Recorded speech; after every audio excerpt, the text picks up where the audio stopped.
ఒక స్నేహం కంటే చాలా గొప్పది. ఆయన ఈ లోకంలో మనం అందరినీ వదిలేసినా కూడా ఆయన మనల్ని ఎప్పుడు చేయబట్టుకొని ఉంటాడు. నిజమైన స్నేహితుడు మన యేసుక్రీస్తు. చాలా మంచి పాట పాడావు ప్రియా, థ్యాంక్ యూ. రోజక్క, మరి మెసేజ్ స్టార్ట్ చేసుకుందామా? Thank you sister. యేసుక్రీస్తు పేరట కాన్ఫరెన్స్ కాల్లో కూడా వచ్చిన సహోదరులందరికీ మరోసారి నా హృదయపూర్వక వందనాలు చెల్లించుకుంటున్నాను. అలానే దేవుని కూడా చక్కటి మనకి ఇచ్చిన సమయానికి దేవుని కృతజ్ఞతలు చెల్లించుకుందాము. కొంచెం ఒక చిన్న ప్రార్థన చేసి వాక్య భాగంలోకి వెళ్దాం. పరలోకమందున్న గొప్ప దేవుని ఆయన, నీ నామానికి వందనాలు చెల్లించుకుంటున్నాం తండ్రి. నీ కుమారుడు యేసుక్రీస్తు ఆయన మందరి పాపాల మిత్తమై సిలువ మార్గంలో బలియాగమై పాతి పెట్టబడి 3వ దినం తిరిగి లేసిన గొప్ప దేవుడు నాయన, త్వరలో రానే దేవుడు తండ్రి. ప్రతి ఒక్క మానవుడు నిజాన్ని తెలుసుకొని నమ్మి విశ్వసించి యేసుక్రీస్తు చెప్పిన ప్రకారం లోకంలో జీవించే భాగ్యాన్ని అనుగ్రహించండి నాయన. మరి ముఖ్యంగా తండ్రి, ఈ సమయానందు నాయన మాకు చక్కటి అవకాశాన్ని ఇచ్చిన విధానం కొరకు నీకు వందనాలు చెల్లించుకుంటున్నావు నాయన. అనేకులు తండ్రి ఇలాంటి సమయం లేక వెనకబడి ఉన్నారు నాయన. మాకైతే తండ్రి నాయన నీ నామాన్ని ధ్యానించడానికి తండ్రి, నీ ప్రార్థించడానికి ఆత్మతో సత్యంతో తండ్రి నాయన నీ పాటలు పాడటానికి తండ్రి నాయన నేను ఆరాధిస్తానికి మాకు ఇచ్చిన అవకాశం కొరకే నీకు వందనాలు చెల్లించుకుంటున్నావు నాయన. కూడా వచ్చిన ప్రతి సహోదరుని దీవించి ఆశీర్వదించండి నాయన. బిడ్డలు తండ్రి అనేకులు తండ్రి తలంపులు కలిగి ఉంటారు తండ్రి నాయన. హృదయ రహస్యాలు ఎరిగిన గొప్ప దేవుడు నాయన, సమస్త ఎరిగావు కాబట్టి తండ్రి నాయన బిడ్డలకి ఏదైతే అవసరత అక్కర్లు ఉన్నాయో తండ్రి, ఏది అయితే తండ్రి ఆ బిడ్డలు తండ్రి అడుగుతున్నారో, దేని నిమిత్తం అయితే తండ్రి నాయన నీ సన్నిధానంలోకి వెళ్ళి వచ్చి ఉన్నారు అటు బిడ్డల కొరకై ఒకసారి జ్ఞాపకం చేసుకోమని అడుగుతున్నావు నాయన. ఈ సమయం తండ్రి నాయన నేను తండ్రి కొద్ది మాటలు నాయన తండ్రి బిడ్డలతో నాయన నా ద్వారా ఈ రోజు నువ్వు ఏదైతే మాట్లాడబోతున్నావో తండ్రి అవే నువ్వు మాట్లాడమని అడుగుతున్నావు తండ్రి. నేను మాట్లాడే మాటలు కాదు నాయన, నువ్వే తండ్రి నన్ను ప్రేరేపణ కలిగించి తండ్రి నాయన ఈ బిడ్డలతో ఈ రోజు నాయన నువ్వు ఏదైతే మాట్లాడాలని అనుకుంటున్నావో తండ్రి ఆ మాటే నా నోట్లో పలికే భాగ్యాన్ని అనుగ్రహించండి తండ్రి నాయన. బిడ్డలకి తండ్రి నువ్వు ఓదార్పు ధైర్యాన్ని అనుగ్రహిస్తావని తండ్రి ఈ ఆరాధన నాయన ఆది నుండి అంతం వరకు తండ్రి నీ ఆధిపత్యంలో ఉంచుకొని తండ్రి సక్రమంగా తండ్రి జరిపించుకుంటావని త్వరలో రాని ఈశ్వవారి పెట్టి అడిగి పెట్టుకుంటున్నాం తండ్రి. ఆమెన్. అందరికీ మరోసారి వందనాలు సిస్టర్స్. గత కొన్ని దినాల నుండి నాకు ఒక ప్రేరేపణ దేవుడు ఎలా కలిగిస్తున్నాడు అని అంటే, చూడండి శాంతి అంటే మనశ్శాంతి, లోకంలో మనిషికి మనశ్శాంతి, మనస్సు శాంతి ఉన్నదా లేదా అనేది. ఇంగ్లీష్ లో what do mean by peace? Peace అంటే ఏంటి, శాంతి అంటే ఏంటి, ఎవరు మనకి శాంతి ఇవ్వగలరు, ఎవరు ఇస్తారు మనకి? మనకు అందరికి తెలిసిన ఆన్సర్. ప్రశ్న ఒకళ్ళు మనం అడిగితే who can give you peace అని అంటే మనం వెంటనే చెప్తాం యేసుక్రీస్తు వారు దేవుడు మనకి శాంతి దేవుడే కలుగు చేస్తాడు. ఎక్కడ మనకి దొరుకుతుంది శాంతి అని అంటే అంటే ఎక్కడ, ఏ ప్లేస్ లో, which place, where can we get piece, ఎక్కడ మనకు దొరుకుతుంది అని అంటే మనకు ఆన్సర్ ఎలా ఏమొస్తుంది అంటే దేవుని సన్నిధానంలోనే మనకి శాంతి అనేది ఉన్నది. చూడండి యేసుక్రీస్తు వారు చక్కగా మనకు చెప్తాడు కూడా, నా యొద్దకు రండి నేను మీకు ప్రశాంతత కలుగు చేస్తున్నానని. మొదటిగా నేను ఏం చెప్పదలుచుకుంటున్నానంటే దేవుని పిలుపు అంటే దేవుడు పిలుస్తున్నాడు అనమాట. దేవుడు మనని పిలుస్తున్నాడు. ఆ పిలుపు ఎలా ఉంది, ఏ ఉద్దేశం కలిగి పిలుస్తున్నాడు, ఎలా మనని అంటే తన దగ్గర తీసుకుంటున్నారు అని ఒక చక్కటి మాటలో మనకు ఇప్పుడు ఓకేనా? సరే అయితే సోదరి కొంచెం వాక్య పఠనంలో కూడా నాకు సహకరించాలని కోరుతున్నాను. ఎవరైనా మీలో వాక్య నేను రిఫరెన్స్ చెప్పినప్పుడు చదవాలని కోరుతున్నా. మొదటి పాయింట్ ఏంటంటే దేవుని పిలుపు అంటే యేసుక్రీస్తు వారు మన పిలుస్తున్నారు. చూడండి వాక్యం, మన వాక్య పట్టణంలో మనం తెలుసుకుంటే గనక మనకు తెలిసిన వాక్యమే చదువుదాం. మత్తయి సువార్త 11వ అధ్యాయము 28వ వచనం చదవండి. ఒక్క వచనమే చదవండి సోదరి ఎవరన్నా. మత్తయి సువార్త 11వ అధ్యాయము 28వ వచనం. దయచేసి వాక్య పట్టణంలో సహకరించాలని కోరుతున్న సోదరి. మత్తయి సువార్త 11వ అధ్యాయము 28వ వచనం చదవండి. చదువుతున్నారా సిస్టర్స్? నేను చదువుతాను. మత్తయి సువార్త 11వ అధ్యాయం 28వ వచనం. మత్తయి సువార్త 11:28 చదవండి. ప్రయాసపడి భారము మోసుకొనుచున్న సమస్త జనులారా నా యొద్దకు రండి, నేను మీకు విశ్రాంతి కలుగచేతును. చాలు సిస్టర్. ప్రయాసపడి భారము మోసుకున్న సమస్త జనులారా నా యొద్దకు రండి, నేను మీకు విశ్రాంతి కలుగు చేస్తున్నా. అంటే ఇక్కడ మనకి దేవుడు ఏం చెప్తున్నాడంటే, మీకు విశ్రాంతి కలుగు చేస్తాను, నా యొద్దకు రండి. అంటే ఇక్కడ విశ్రాంతి అంటే ఏంటి అర్థము అంటే, మనకు ఏమి వర్క్ చేయకుండా పీస్ఫుల్ గా, రెస్ట్ గా, కంఫర్ట్ గా, లేజినెస్ గా ఉండమనే అర్థం కాదు. ఇక్కడ విశ్రాంతి అని అంటే సమాధానము, దేవుని ప్రశాంతత, మనశ్శాంతి. చూడండి, ఈ లోకంలో మనకి అనేక రకమైన మనకి అంటే అశాంతి అంటే వచ్చే పరిస్థితులు వస్తాయి. ఒక్కొక్కసారి చూడండి, ముఖ్యంగా మనకి అనారోగ్యం వచ్చినప్పుడు, శారీరక సమస్యలు వచ్చినప్పుడు మనకి చాలా అశాంతి వచ్చేస్తుంది మనసులో, మనకి కానీ మన కుటుంబంలో కానీ. మొత్తం కుటుంబం అంటే ఒక అశాంతి వాతావరణంకి వెళ్ళిపోతుంది. అని అంటే కుటుంబంలో ఎవరికి ఒక్కరికి అనారోగ్యం వచ్చినా కానీ కుటుంబం అంతా మొత్తము ఒక ప్రశాంతత లేని వాతావరణంలోకి వెళ్ళిపోతుంది. అదేవిధంగా ఏమన్నా మానసిక బాధలు వచ్చినాయి అనుకోండి, అప్పుడు కూడా చూడండి మెంటల్ టెన్షన్ అని అంటే, ఇప్పుడు ఈ మెంటల్ టెన్షన్ ఏముంటే చూడండి, మనకు ఆర్థిక సమస్యలు కానీ ఇంకా ఏదన్నా మన కుటుంబ సమస్యలు ఉంటే అప్పుడు కూడా మెంటల్ టెన్షన్ లో కూడా ఒక అశాంతి అనేది మనకు వస్తుంది. అదేవిధంగా మనం చూస్తున్నాం చూడండి, ఒక్కొక్కసారి మనము విశ్వాసంలో కూడా జారిపోయే పరిస్థితి కూడా మనకు రావచ్చు. అంటే మనకి ఎలా అంటే, అది నేను ఇంత ప్రార్థన చేస్తున్నాను అయినప్పటికీ నాకు ఈ బాధలు ఇబ్బందులు వస్తున్నాయని, అది మనము ఎలా అంటే విశ్వాసంలో జారిపోతున్నాం. అంటే ఆత్మిక సమస్యలు కూడా వచ్చినప్పుడుగా మనం అశాంతిలోకి వెళ్ళిపోతాం అన్నమాట. అలాంటి సమయంలో దేవుడు మనకి ఇక్కడ చక్కటి యేసుక్రీస్తు వారి పిలుపనంటే, ప్రయాసపడి భారము మోసుకుంటున్న సమస్త జనులారా నా యొద్దకు రండి, నేను మీకు విశ్రాంతి కలుగు చేస్తున్నామని దేవుడు మనకి ఇక్కడ చక్కటి మాట చెప్తున్నారు. ఈ లోకంలో చూడండి అనేక రకమైన పిలుపులు ఉన్నాయి. యేసుక్రీస్తు వారు ఇలా పిలుస్తున్నారు. ఈ లోకంలో అయితే అనేక రకమైన పిలుపులు ఉన్నాయి, కానీ ఆ పిలుపును మనం అందుకొని అక్కడ వెళ్ళినా కానీ మన ప్రశాంతత మనకు ఉండదు. చూడండి, మనకి షాపింగ్ మాల్లలో పిలుస్తూ ఉంటారు, రండి మేము డిస్కౌంట్ ఇస్తున్నాం, అది ఇది అని మనం వెళ్తాము. చూడండి ఎంత గలిబిలు ఉంటుందో అక్కడ. మనకు అక్కడ మనం వెళితేనే మనకు ఇంకా ఎక్కువ కన్ఫ్యూజన్ లో, అంటే మనకు అక్కడ ప్రశాంతత అనేది ఉండదు. ఎందుకు వచ్చినాము రబ్బని తల బాదుకునే పరిస్థితిలోకి అవుతుంది ఒక్కొక్కసారి. అదేవిధంగా చూడండి, చిన్న పిల్లల విషయంలో చూస్తే కనుక స్టడీ సెంటర్లో ఎలా విచ్చలవిడిగా పెరిగిపోయినాయి. మా ఇద్దరు రండి, మేము ఈ కోర్సు చెప్తున్నాం, ఇప్పుడు చూడండి 10th క్లాస్ ఇంటర్ రిజల్ట్స్ వచ్చినాయి, ఈ కోర్సు ఆ కోర్స్ అని, ఆ కాలేజ్ ఈ కాలేజ్ అని అదే పని వాళ్ళని సతాయించడం అది చేస్తుంటే పిల్లలు ఎంత డిప్రెషన్ లో, అంటే వాళ్ళకు కూడా అక్కడ శాంతి లేదు, అక్కడ కూడా పీస్ లేదు. అదేవిధంగా చూడండి, ఆ హాస్పిటల్స్ లలో కూడా ఈ రోజులలో అనేక విధాలుగా మా దగ్గరకు వచ్చి చూయించుకోండి, ఈ డాక్టర్ మంచోళ్ళు, ఆ డాక్టర్ మంచోళ్ళు, వాళ్ళ సలాలు ఇచ్చి వీళ్ళ సలాలు ఇచ్చి అని అంటే ఎలాగ రకరకాలుగా పిలుస్తున్నారు మనుషులు. మా ఇద్దరికి రండి, మేము సరి చేస్తాం, మేము బాగు చేస్తాం, మేము ఇస్తాం మీకు అని అనండి. మనం ఎంతమంది పిలిచినా కానీ లోకంలో ఆ పిలుపు అనేది మనం అందుకొని అక్కడికి వెళ్ళినా కానీ మనకి అక్కడ మనశ్శాంతి అనేది, ప్రశాంతత అనేది ఉండదు, ఇంకా ఎక్కువ అవుతుంది, డబల్ అవుతుంది. చూడండి, హాస్పిటల్ ఎగ్జాంపుల్ చూసుకుంటే మనం ఏమంటాం అని అంటే, మళ్ళీ సెకండ్ ఒపీనియన్ కి వెళ్తాం. సర్జరీ విషయంలో సెకండ్ ఒపీనియన్ అని, మళ్ళీ అక్కడ కాకపోతే థర్డ్ ఒపీనియన్ అని, ఇలా మనం ఇక్కడ నుండి ఈ హాస్పిటల్ నుండి ఆ హాస్పిటల్, ఇలా మనం అంటే మెంటల్ గా చాలా డిస్టర్బ్ అయిపోతాం. అదేవిధంగా ఆత్మికంగా ఇంకొక పిలుపు ఎలా ఉంటుందంటే, సంఘాలు కూడా చూడండి ఈ రోజులలో భయంకరంగా పిలుపుతున్నారు. మా ఇద్దరికి రండి, మా సంఘం గొప్పది, మా సంఘంలో ఎలా జరుగుతుంది, మా సంఘంలో వాక్యం బాగుంది, లేకపోతే మా సంఘంలో యాక్టివిటీస్ బాగున్నాయి, మా సంఘంలో ఇలా సేవా కార్యక్రమాలు జరుగుతున్నాయి, మా దగ్గర రండి, అనేక రకంగా పిలుస్తున్నారు. సంఘాలు కూడా పిలుస్తున్నాయి, కానీ సంఘాలలో కూడా ప్రశాంతత లేదు. చూడండి, జనాలు సంఘాలలో కూడా వెళ్ళినప్పుడు అనేక సంఘాలలో కూడా వాళ్ళకి ప్రశాంతత లేదు.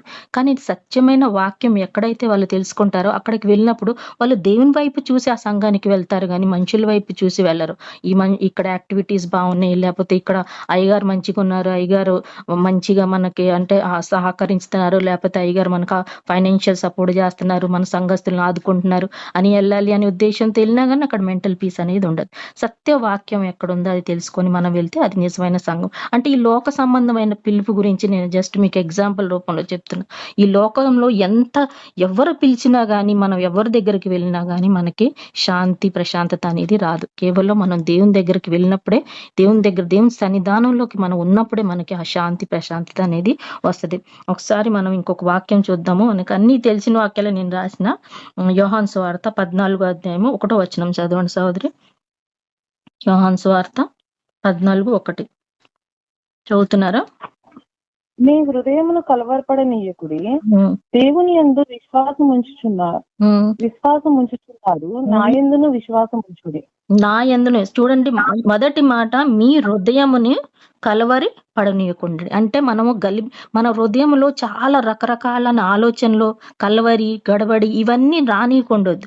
విశ్వాసంలో స్థిరంగా ఉండాలి. ఎందుకంటే మనం ఒక్కటే దేవుణ్ణి నమ్ముకున్నాం, యేసుక్రీస్తువారిని సత్యంలో ఉన్నాం కాబట్టి ఆ విశ్వాసంలో స్థిరంగా ఉండాలి. విపరీత పరిస్థితులు అనేకలు వస్తాయి చూడండి, జీవితంలో వస్తాయి, సమాజంలో వస్తాయి. మనకు అనేక పరిస్థితులు వచ్చినప్పుడు కానీ మనం హృదయాన్ని కలవరపడనీయకూడదు. మన హృదయాన్ని స్థిరంగా ఉంచుకోవాలి. వాళ్ళేంటి ఈ సమయంలో ఇలా చేశారేంటి, నాతో ఎందుకని దూరం అయిపోయారు, ఎందుకని అని హృదయంలో కలవరి అనేది మనల్ని ఒకరి గురించి ఒకళ్ళు మన ఆలోచనలు మన హృదయంలో రానియొద్దు. దేవుడు మనకి ఎలా నడిపిస్తున్నాడు, ఈ జీవితంలో ఈ సమయంలో నాకు ఎందుకు ఇలా జరుగుతుంది అనేది, దేవుడు ఏం ఉద్దేశం కలిగి ఉన్నాడు నా పట్ల అని మనం దేవుని వైపే చూడాలి కానీ మనుషుల వైపు చూడొద్దు సహోదరి. ఇది నేను కూడా నా కొరకు హెచ్చరికగా నేను మీకు చెప్తున్నానంటే మీరు అలా అనుకోవద్దు. నేను నా గురించి కూడా హెచ్చరిక ఇది. అంటే ప్రతి ఒక్కళ్ళు మనం అలా అనుకోవాలంటే మన హృదయంలో చాలా ఆలోచన తెచ్చుకోవద్దు. ఇది జరిగిపోతుంది, అది జరిగిపోతుంది, చాలా చాలా గడబడి అయిపోతుంది, అంత గలిబిలు జీవితంలో ఏంటి గందరగోళం అయిపోతుంది అనేది కలవరి తెచ్చుకోవద్దు. అదే విధంగా చూస్తున్నాం మనము ఇక్కడ శిష్యులు కూడా ఒకానొక సమయంలో, యేసుక్రీస్తు వారి శిష్యులు కూడా ఒకానొక సమయంలో ఎంత గలిబిలికి ఎంత ఆందోళన చెందారు మనకన్నీ అది తెలిసిన సంఘటనే. ఆ సంఘటన ఎక్కడ మనకి రాయబడి ఉంటదంటే యోహాను సువార్త 6వ అధ్యాయము 20వ వచనంలో మనం చదువుతాం. ఒకసారి చదవండి ఎవరన్నా. యోహాను సువార్త 6:20. శిష్యులు కూడా, యేసుక్రీస్తు శిష్యులు కూడా ఒకానొక సందర్భంలో భయపడిపోయి ఆందోళన చెందిపోయారు. చూడండి యోహాను సువార్త 6:20. అయితే ఆయన నేనే, భయపడకూడదు అని వారితో చెప్పాను. అయితే యేసుక్రీస్తు వారు ఇక్కడ శిష్యులు ఇక్కడ ఏమైతుంది, వాళ్ళలో వెళ్తున్నారు, అక్కడ పెద్ద గాలి దుమారం లేచింది, వాళ్ళు భయపడిపోతున్నారు. అయ్యో ఏమైపోతుంది మా జీవితంలో ఇంకా మాకు ఏం లేదా, ఇదేనా ఇంత మాకు శోధనలు వస్తున్నాయి, వెంటనే శోధనలు వస్తున్నాయి ఏంటని వాళ్ళు అసలు అంటే కంగారు పడిపోతున్నారు. అప్పుడు దేవుడు పలికిన మాట, ఇది దేవుని పిలుపు. ఏమంటున్నాడు యేసుక్రీస్తు వారు అని అంటే, భయపడుకోండి నేనున్నానని వాళ్ళకి ధైర్యం చెప్పారు. అప్పుడు సముద్రం మీద నడిచి వచ్చి వాళ్ళ దగ్గరికి యేసుక్రీస్తు వారు వచ్చారని కూడా మనం లేఖనాల్లో చూసుకుంటున్నాం. చూడండి అప్పుడు ఆ పరిస్థితిలో శిష్యులు ఎంత భయపడారో ఇప్పటికీ చూడండి. నేచురల్ క్లైమేటీస్ అని అంటే ఇప్పటికీ భూకంపాలు కానీ వరదలు కానీ ఇవన్నీ వస్తున్నాయి. చూడండి జనాలు, మనం అన్ని మన కళ్ళ ముందు చూస్తూనే ఉన్నాం. దైవజనుల పట్ల ఎంత దుష్కార్యాలు జరుగుతున్నాయి, యుద్ధాలు ఇవన్నీ జరుగుతూనే ఉన్నాయి. చూడండి దేవుని బిడ్డల్ని శోధించడానికి సాతాను చాలా అంటే అంత దినాల్లో మనం ఉన్నాం కాబట్టి సాతాను దేవుని బిడ్డలు, ముఖ్యంగా దైవజనుల్ని, దేవుని బిడ్డల్ని శోధించాలి, విశ్వాసుల్ని శోధించాలని బాగా గర్జించే సింహం వల్లే సాతాను ఎదురు చూస్తున్నాడు. చూడండి ఎంత గొప్ప ప్రవక్త అయిన ఏలియా గారు కూడా తప్పించుకోలేకపోయారు. ఒకానొక సమయంలో ఏలియా గారు భయపడి పారిపోయిన పరిస్థితి కూడా మనం చూస్తున్నాం. అదేవిధంగా చూడండి యెజబేలు, ఒకసారి నేను వాక్యం కూడా చెప్పాను చూడండి, యెజబేలు ఎలా దైవజనులను హతమార్చడానికి సిద్ధపడుతుంటే అప్పుడు ఏలియా గారు చూడండి అంత పెద్ద ప్రవక్త అయి ఉండి కూడా ఆ యెజబేలు ముందు నుండి పారిపోయే పరిస్థితి వచ్చిందనమాట. తర్వాత అక్కడ అంటే ఏలియా గారు ఏమంటున్నారంటే, బయల ప్రవక్తలు అయితే 450 మంది ఉన్నారు, నేనైతే ఒక్కడనే ఉన్నారని అక్కడ ఏలియా గారు మనం ఇది 1వ రాజుల ఇప్పుడు చదవని అవసరం లేదు కానీ 1వ రాజుల గ్రంథంలో 18:22 ఒకసారి నేను చెప్పినప్పుడు మీకు ఈ వాక్యం చదివించాను. అంటే ఏలియా గారు స్వయంగా చెప్తున్నారు సాక్ష్యం అనమాట. అంటే 450 మంది ఉన్నారు, వాళ్ళు ఎక్కువ ఉన్నారు, నేను ఒక్కడిని యెహోవా దేవుణ్ణి ఆరాధించే ప్రవక్తని నేను ఒక్కడిని ఉండిపోయినాను. ఇలాంటి అవన్నీ కలవరి, ఇవన్నీ సాతాను చేస్తాడు అనమాట. ఇలాంటి గల్బడి ఎంత చేస్తాడు. కానీ మనం చూస్తాము ఏలియా గారు అక్కడ నుండి పారిపోయినప్పటికీ దేవుడు ఎంతో ఏలియా గారిని కాకుల ద్వారా ఆహారం పంపించి ఆదుకొని ఎంత గొప్ప కార్యం ఆ ప్రవక్త పట్ల అక్కడ దేవుడు జరిపించారు. అలానే శోధనలు కొద్ది సమయానికి వస్తాయి కానీ దేవుడు ఖచ్చితంగా ఒక తగిన సమయాన్ని తన బిడ్డల్ని లేవనిస్తాడు, మళ్ళీ నిలబెడతాడని మనకి ఇక్కడ వాగ్దానం దేవుడు మనకి ఇస్తున్నాడు. ఒకసారి ఇంకొక వాక్యం చూద్దాం. ద్వితీయోపదేశ కాండం 31:6 దేవుడు ఇచ్చిన వాగ్దానం ఏంటి మనం ఒకసారి చూద్దాం. ద్వితీయోపదేశ కాండము 31:6 ఒకసారి చదవండి సోదరి.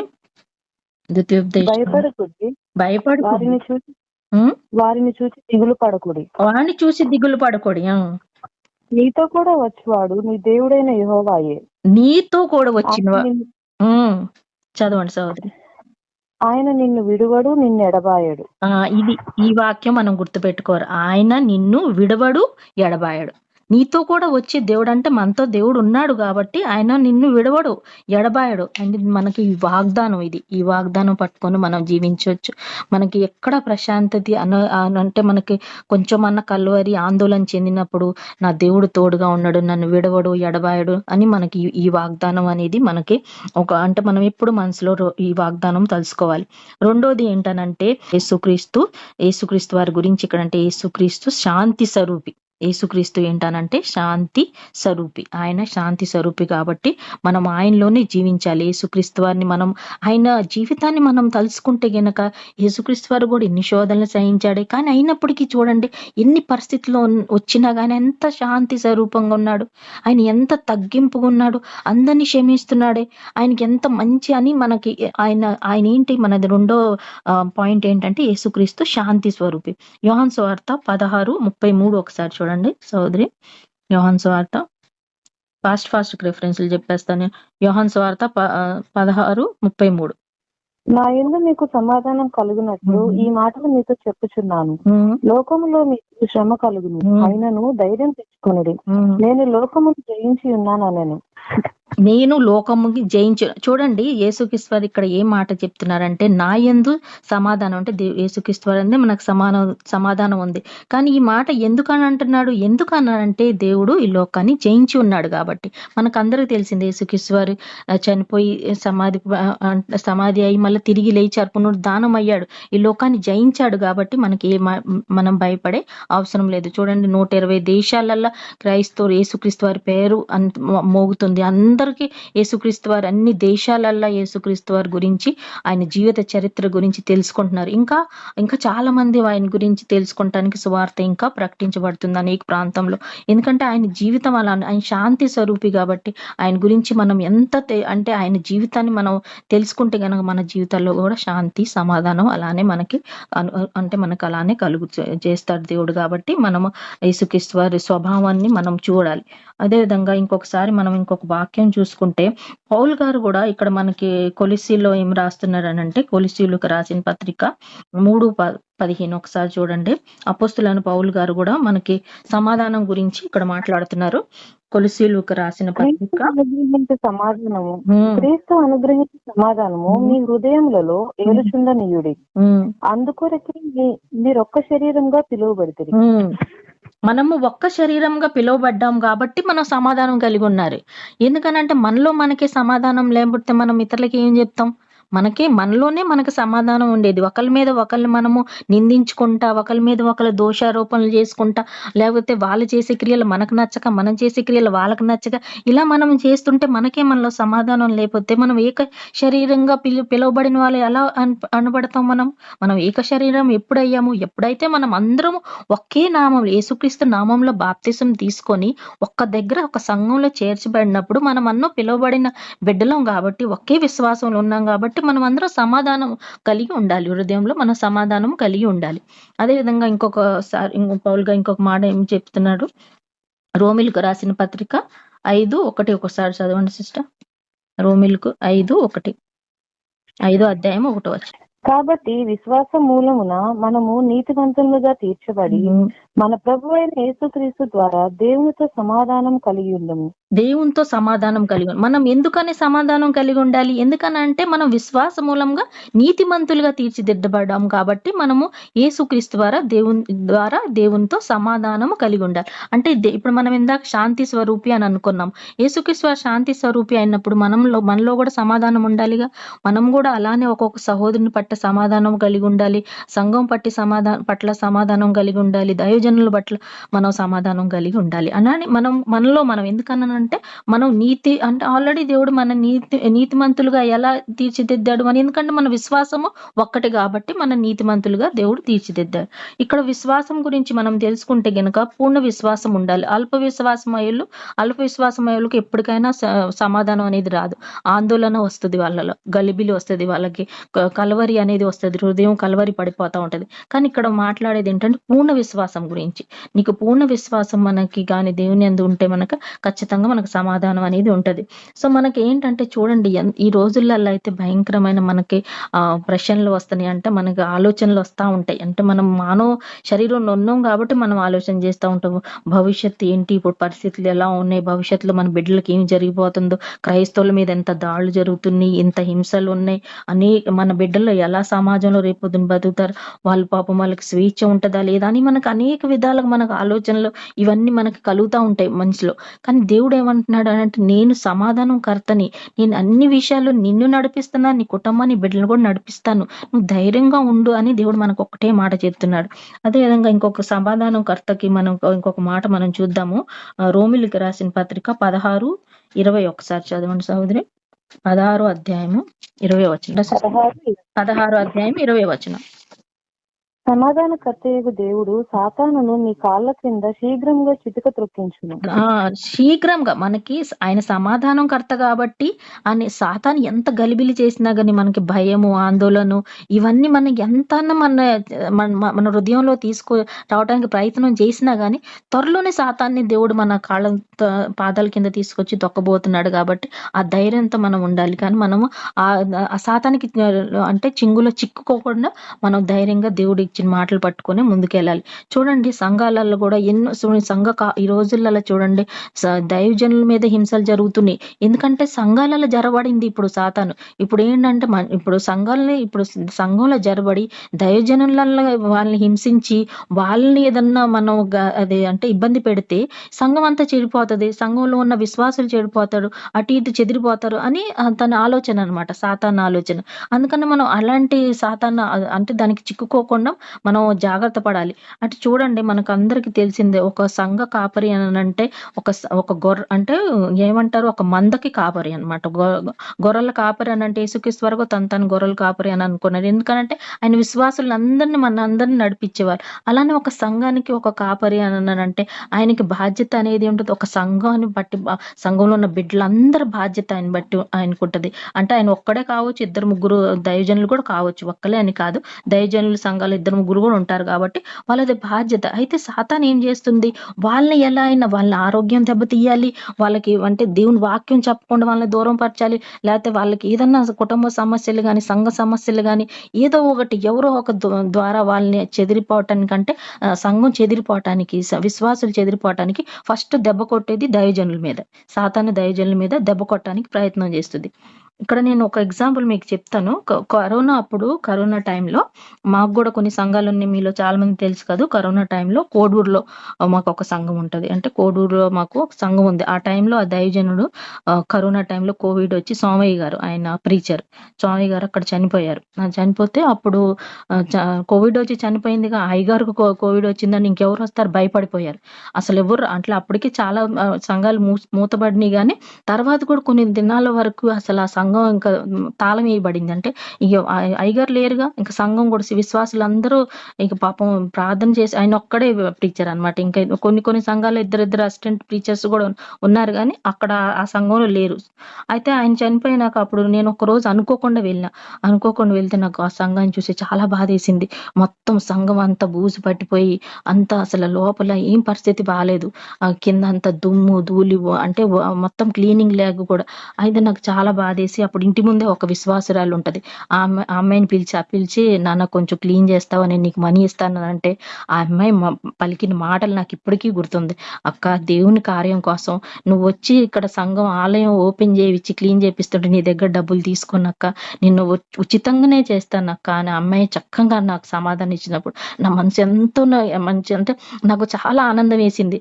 అయ్యో నేను అంటే మేమందరం కలిసి మళ్ళీ అదంతా క్లీన్ చేసి తర్వాత మాకు తెలిసిన వేరే ప్రీచర్ని అక్కడ అపాయింట్ చేస్తే నాకు ఆ అమ్మాయి మాటలు అంటే మేము ఉచితంగానే చేస్తాను, నేను సేవ చేస్తాను అక్క అని ఆ అమ్మాయి అన్నది. కాకపోతే ఏంటనంటే మా అంతటా మేము తాళాలు తీసి ఇవన్నీ చేస్తుంటే మా మీద నిందలు వస్తాయని మేము చేయలేదు అక్క, లేకపోతే మేము ఎప్పుడన్నా మేము దేవుని కార్యం చేయడానికి ముందుకే వస్తాం కానీ అని ఆ అమ్మాయి అన్నప్పుడు నాకు చాలా మంచిగా విశ్వాసరాలు అనమాట, సంఘం విశ్వాసం. సో అలా అంటే మనం విశ్వాసులు కూడా సంఘ బాధ్యత ఉంది. కానీ దైవజనుడు పోతే గనక చూడండి సంఘం ఎలా అయిపోతుందని ఇక్కడ నేను నేను ఎగ్జాంపుల్ గురించి చెప్తున్నా, అంటే ఎగ్జాంపుల్ తీసుకొని చెప్తున్నా. అయితే మేము వేరే అయ్యగారిని ఇప్పుడు పంపించాం, ఇప్పుడైతే వేరే అయ్యగారు వెళ్తున్నారు, చక్కగా అక్కడ సేవ జరుగుతుంది కోడూరులో. ఇక్కడ మనకి మన వీళ్ళకి కూడా ఉంది కదా, వెంటసిన అంకుల్ గారు కూడా కోడూరులో ఉంది, మాకు కూడా ఉంది. అక్కడ 2 సంఘాలు ఉన్నాయి, కోడూరులో వాళ్ళకి ఉంది, మాకు కూడా ఉంది. సో అలా నేను అంటే ఎగ్జాంపుల్ చెప్తున్నాను అనమాట. ఇలా సంఘాన్ని సాతాను అంటే మాక్సిమం ట్రై చేస్తుంది అనమాట సంఘాలు చెదిరిపోవటానికి. అయితే ఇక్కడ మనం సంఘం అనే విషయంలో కూడా మనం తెలుసుకున్నాం. సంఘం అని అంటే ఇప్పుడు నేను బిల్డింగ్ ఎగ్జాంపుల్ చెప్పిన, మీకు బిల్డింగ్ కాదు ముఖ్యం, కాకపోతే ఏంటంటే ఒక స్థలం కావాలి కాబట్టి అందరం మనం కూడుకొని ఒక దగ్గర ఆరాధిస్తానికి మనకు ఒక స్థలం కావాలి కాబట్టి అది బిల్డింగ్. కానీ మనకు అది బిల్డింగ్ కాదు ముఖ్యం. సంఘం అనగా ఏంటి? 3వ పాయింట్ ఏంటంటే సంఘం అనగా దేవునితో సంబంధం.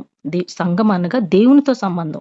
దేవుణ్ణి అంటే మనం ఏమంటున్నాం, మనం బంధువులు ఏమంటాం, మనం ఆత్మిక బంధువులు అని అనుకుంటున్నాం కదా మనము. అలానే మనము దేవునికి బంధువులు, మనమందరం అంటే బంధువులుగా, బంధుమిత్రులుగా ఆ సంఘంలో మనకు దేవుని బంధువులు మనం. సో ఆత్మికంగా మనం ఇక్కడ మనకి సంఘం అనగా అందరం చేర్చబడిన వాళ్ళు, అంటే విశ్వాసులు చేర్చబడిన వాళ్ళని సంఘం, కానీ బిల్డింగ్ అని ఇక్కడ ఉద్దేశం కాదు. అయితే మనకు ఆజ్ఞగా ఉంది, సమాజంగా మనం అందరం కూడుకోవాలి, అలానే మనం విశ్వాసంగా కూడుకొని ప్రార్థన చేయాలి. ఇది మనకు ఆజ్ఞ ఉంది కాబట్టి ఇది ఖచ్చితంగా పాటించాలి. ఇంకొక మనకి వాక్యం మనం ఏం తెలుసుకుంటున్నాం అంటే, ఎక్కడైతే 2-3 నా నామంలో ఆరాధిస్తారో వారి మధ్యలో నేను ఉంటానన్న వాక్యం సెలవిస్తుంది. కాబట్టి కుటుంబంలో గృహ కూడికలు కూడా దేవుడు అక్కడ కూడా దేవుడి సన్నిధానం ఉంటది. మనం గృహ కూడికలు పెట్టుకుని 2-3 కూడా మనం ప్రార్థన చేసినప్పుడు కూడా మన కుటుంబ ప్రార్థనలో కూడా దేవుడు మనతో ఉంటాడు. కాబట్టి ఇది కూడా మనం దేవుడితో సంబంధం కలిగి ఉండొచ్చు. అదే విధంగా ఈ రెండు అయితే అంటే మనకు ఖచ్చితంగా మనం పాటించాలి, ఇవి మనం చెయ్యాలి. కానీ దీనికన్నా కానీ మరీ ఇంకా ముఖ్యమైనది ఏంటంటే వ్యక్తిగత అనుబంధం. ఇది చాలా ముఖ్యం, అంటే పర్సనల్ రిలేషన్షిప్ విత్ గాడ్. ఇది నేను 3వ పాయింట్లో రాశాను, దేవునితో సంబంధం, పర్సనల్ రిలేషన్షిప్ విత్ గాడ్. అంటే మనము వ్యక్తిగతంగా మన సంబంధం దేవుడితో ఎలా ఉంది. మన వ్యక్తిగతంగా మన సంబంధం అని అంటే కొద్దిగా సమయం మనంతట మనం దేవునితో సమయం గడపాలి. అది నిత్యం ప్రతిదినము మనం చెయ్యాలి.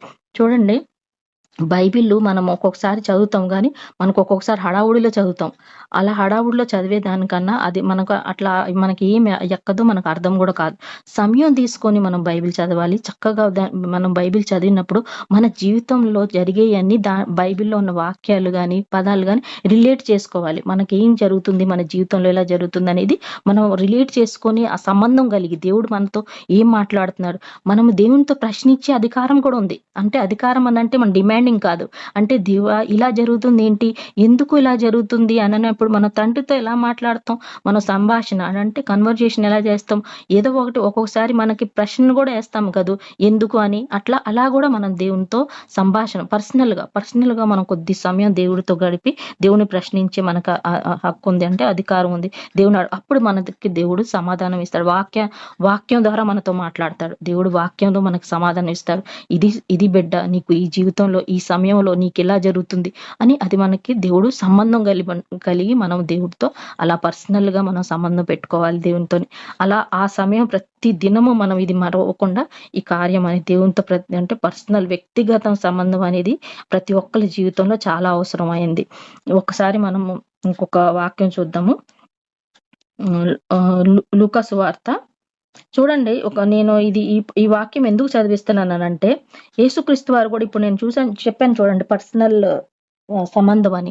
యేసుక్రీస్తు వారు కూడా యెహోవా దేవుడితో తన వ్యక్తిగత సంబంధం కలిగి ఉన్నాడు. తను కొద్దిగా సమయము తను దేవుని అంటే మనుషులకి దూరంగా వెళ్ళి, శిష్యులకి దూరంగా వెళ్ళి, ఈ లోకానికి దూరంగా వెళ్ళి ఒక్క దేవునితో కొంచెం సేపు ఒక వ్యక్తిగతంగా సమయం గడపాలని దేవుడు కూడా యేసుక్రీస్తు వారు కూడా ఒకానొక సందర్భంలో అలా చేశారు. మనం ఒకసారి లూకా సువార్త 22:39 ఒకసారి చదవండి సోదరి. మనకు చూడండి ఒకసారి యేసుక్రీస్తు వారి గురించి మనం చూద్దాం. ఇక్కడ యేసుక్రీస్తు వారు కూడా ఒకానొక సందర్భంలో అశాంతికి గురైనప్పుడు దేవుని దగ్గరికి వెళ్ళారు. చూడండి లూకా సువార్త 39. తరువాత ఆయన బయలుదేరి తన వాడుక చొప్పున ఒలీవల కొండకు వెళ్ళగా శిష్యులను ఆయన వెంట వెళ్ళిరి. ఆ చోటు